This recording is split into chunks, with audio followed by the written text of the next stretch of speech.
네, 오늘 하루 눈길을 끄는 이슈를 짚어보는 시간 백다희의 해시태그입니다. 오늘의 소식들 먼저 해시태그로 살펴보겠습니다. 네, 첫 번째 소식은 조두순 폭행입니다.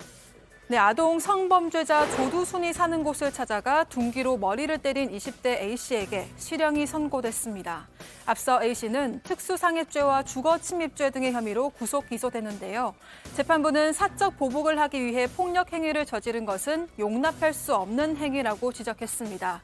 그러면서도 검찰이 구형한 징역 1년 6개월보다는 소폭 감경된 1년 3개월을 선고했습니다.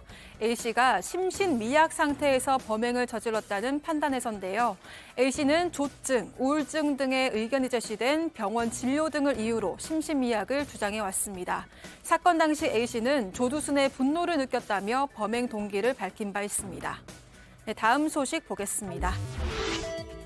네, 오염수 방출인데요. 후쿠시마 원자력 발전소의 방사능 오염수를 바다에 버리겠다는 도쿄전력의 계획안이 승인됐습니다.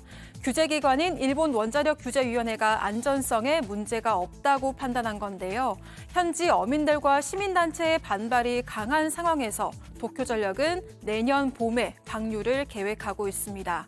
이번 승인과 관련해 우리 외교부는 국제원자력기구 IAEA가 진행하는 독립적인 모니터링에 참여하겠다고 밝혔습니다.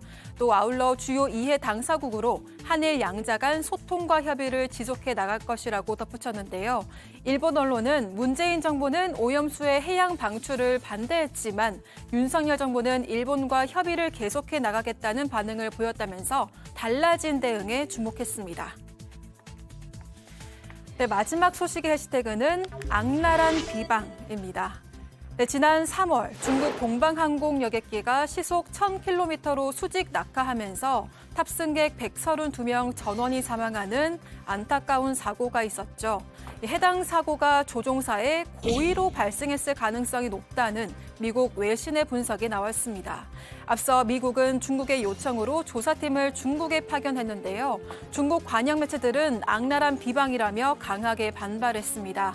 중국 당국은 지난달 예비조사 결과를 발표한 이후 구체적인 사고 원인에 대해서는 언급하지 않고 있는데요. 블랙박스 분석 결과 발표가 지연되면서 고의 사고일 거라는 추측이 계속해서 제기되고 있습니다. 지금까지 백다희의 해시태그였습니다.